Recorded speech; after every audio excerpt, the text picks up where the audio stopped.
Wouldn't it be great if the solution to journaling simply was just buying the coolest notebook you possibly could? Couldn't be more opposite from true. Welcome back to another video. My name is Stephen Foster.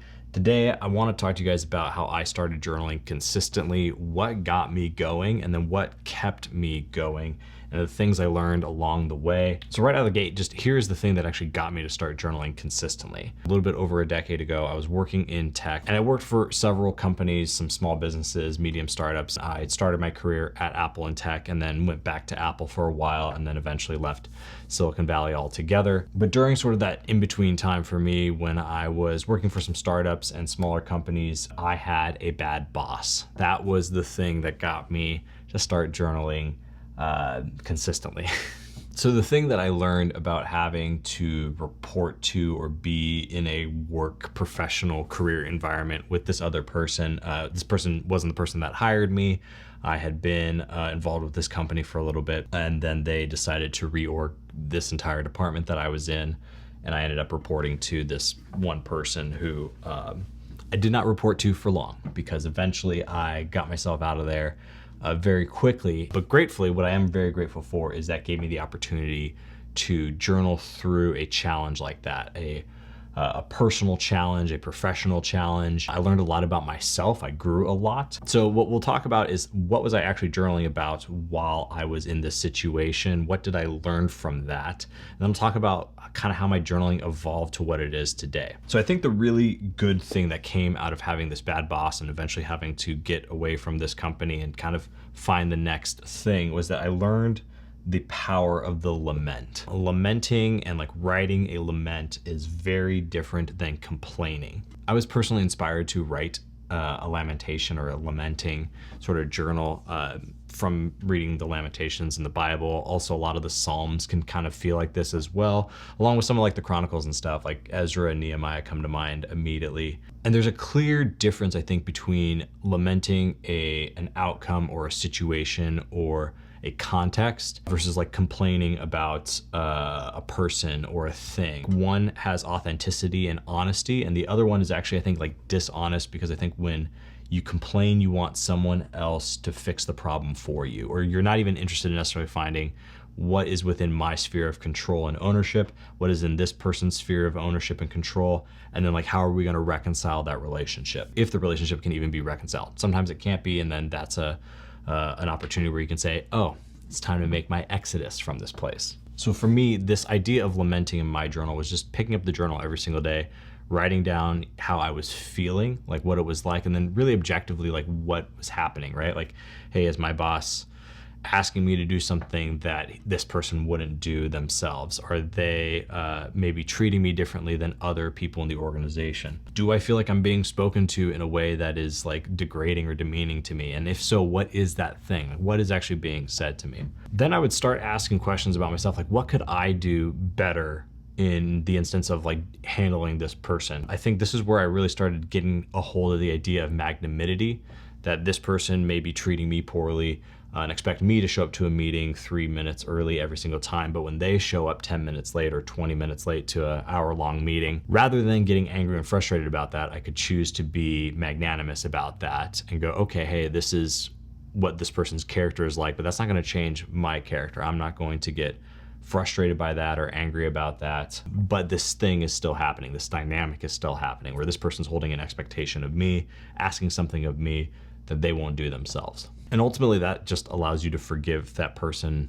in the immediate and then take actions based on the outcomes of that forgiveness and either repeated behavior or change behavior in that person. And I think more broadly, even if it's not necessarily a bad boss, it may be work that you're not excited about, or maybe draining you or feels like it's draining you of life. Maybe it's something else in your life that you need to lament. I think lamenting is like a lost art in our modern era, but is a very powerful tool for getting in touch with that authenticity about like what is going on in your life. It's like an observational tool, and it gives you a great baseline for then where you can set and like start making changes in your life. And one more tip I want to say about the lamentation process is I know some people get very concerned about writing in a journal or some type of notebook and being concerned about like someone finding that notebook, especially if you're lamenting about your bad boss and you don't want them to find that notebook. There's a couple things I want to say to that. The first, I think, is that it's okay to then make a date with yourself and maybe go on this date, go to a coffee shop, go out to dinner even, or a bar, and give yourself 2 hours to have a conversation with yourself, an honest conversation with yourself in that notebook, and then have the full like commitment to like just burn that thing when you're done, right? So like you can at least have the conversation and then know that it's going to be erased from, the ink and the paper will be in the molecules in the air, right? Like I think that can be a very freeing practice. But what I've found in the long term is a lot of times I wish I still had some of those notebooks. Sometimes not necessarily for the content, but more for like the context of like, where was I at in that time? And like, oh yeah, that's how that thing felt. But that can be a very helpful tool to get started. I do think ultimately this is like a thing that you can have if you're like a people pleaser, or maybe you're feeling insecure about something in yourself where you're scared if people find you and don't like you for who you are. That is a real thing. And I think what's been great for me, at least, about journaling is that I'm at peace if people hate me for who I am. I think that's how I've been able to have a YouTube channel for the last 5 years, is like I just show up here and be me. And I try to give something and be very generous with all of you here on this channel. But if someone does not like me, that's not my problem, because I like me for me. I'm always trying to get better, but at the same time, I'm at peace with where I'm at right now. So take that for what it is. Now, having journaled for several months finally in a row and actually finishing off some notebooks, you know what's crazy is I was going through some old notebooks. This is like the old Evernote pocket notebook that Evernote, like you could like throw this into your pocket, journal in it, and then like at the end of the day, take a photo of it in Evernote, and it would like scan everything in and do some like basic OCR, and then you'd have that note in your phone. This was a cool experiment. I think this was a collab with Moleskine, yeah. And it didn't work super well. To think about it now, like this was like probably 15 years ago this thing came out. But what a throwback. What a throwback. So many cool notebooks and stuff in here that just bring back so many memories. So shortly after I got myself out of that situation, I found a much better job, higher paying, better leadership. I started journaling just more frequently about my life and sort of what was developing and unfolding in my life. I think I've shown some of you this, but I have this stack of notebooks from Bear and Fig, the A5 Confident, or roughly A5 size Confidant. And a lot of this journaling in sort of this phase of journaling, I would say like this was probably 2015-ish now to 2020 maybe. So like probably like a good 5-year window of all these journals were mostly me just writing down the date, showing up, and then writing down something that happened. And this served me really well for the sort of stage of life I was in. I got married in this time. I moved with my wife back from Southern California to Northern California to the Bay Area. I'd started a new job. A couple new jobs I think are captured in those notebooks. I'd taken several trips, been in friends' weddings, built a lot of cool things that I was really proud of in my in that sort of stage of my career. And so I just wanted to capture that because I think there is something about the modern journaling sort of YouTube world where it can seem like there just needs to be all this like structure and like design and like intention to actually enjoy journaling. And that's not the case. That's not the truth. Like sometimes you can just fill like 1,000 pages with just one pen and some ink and be developing thoughts over time. Like that is more than fine. That's more than enough. I know that was like a very special and important time for me in my journaling habits. So if that is where you are at right now, especially if you're watching this video and maybe you've only finished a couple journals, or maybe you haven't even finished your first notebook or journal, like that's a great place to be. It's just like write the date at the top of the page and just start dumping, right? Start cataloging information, insights, whether that's future goals, thoughts, ideas, hopes, dreams, processing things from the past or things that you feel like you're still carrying with you, present things that are currently in your environment. There's so many times where I'll journal about something and then realize like, oh, I hadn't even considered how this thing in my present environment was affecting maybe both how I thought about something in the past, but also something I was trying to do in the future. But then the pandemic hit, and that just changed a lot for a lot of people. probably the biggest understatement of the world. But for me, one of those things that it changed was how I was journaling. I ended up switching to a bullet journal system. I've had a couple bullet journals now that I've filled. I eventually then stopped using the Bear and Fig. I really like the Studio Neat Keep book. But then also, like, as things started opening back up and there was a lot of travel and uncertainty and some health things with my family, I realized like I just wasn't spending as much time at home, and I ended up kind of giving up the A5 journal altogether. And so now most of what I do on a daily basis is either being done in my field notes or in like an A6 style notebook. I have this like small Leuchtturm here, A6 style. This is like a faux leather cover. I also have this Paper Republic notebook that I just started using in the last few weeks, and I really like this thing as well. But now my journaling has become more sophisticated as it's taken on more tasks, more tools.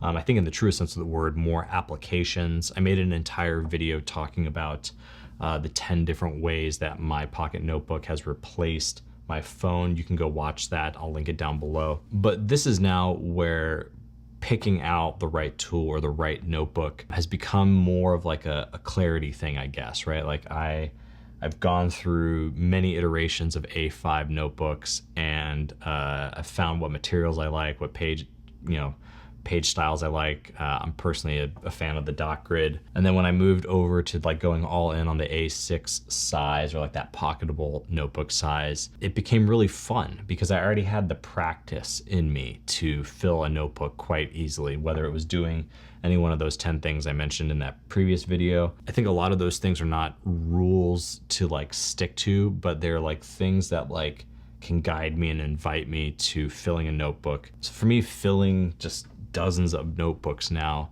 has been very rewarding, even though if every page in that notebook is not something perfect or immediately valuable, or sometimes it's just like the weather. I'm having like a weather conversation with myself, which sometimes feels so boring, but it's also this like practice of showing up, of journaling consistently, even if it is just putting down the weather, what it looks like outside. I think one of my favorite quotes from Steve Jobs back in the day was that like you can't connect the dots looking forward, you can only connect them looking back.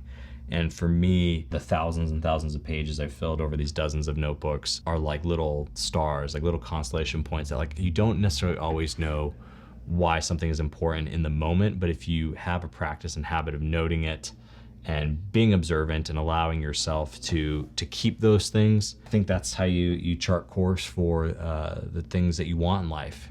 And I do think there are some things that I think about in my own spiritual life, and being a Christian and having studied the Spanish mystics and Latin and really gone deep into that sort of pillar of my life. Yeah, there are some things that you can only grow in and develop in when you sit down and reflect on them and iterate on them over long periods of time, and just allow yourself to think through and connect things. Finally, I'll say this, is if you feel like you can't journal consistently, you show up to the page and you're just feeling blocked, a lot of what I will do in those moments, because I have those moments as well, is I will usually try to find just a quality book to read.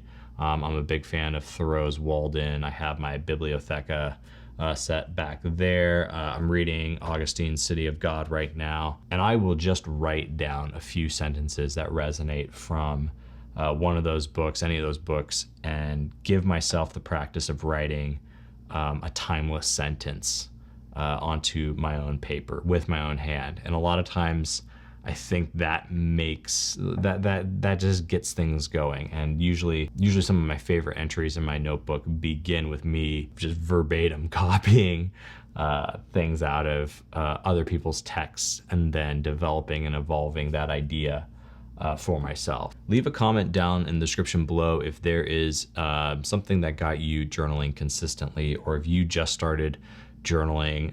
Let us all know what you're using to journal. I'll link down below some of the notebooks that I've used, the pens, things like that. And if you have any other questions about journaling and journaling consistently, please let us all know down in the comments below. With that, I just want to say thank you very much to everyone who has subscribed to this channel. If you haven't yet, please do so, and be kind both in life and in the comments below. Like this video to send good vibes across the internet. We'll do it again soon. Later.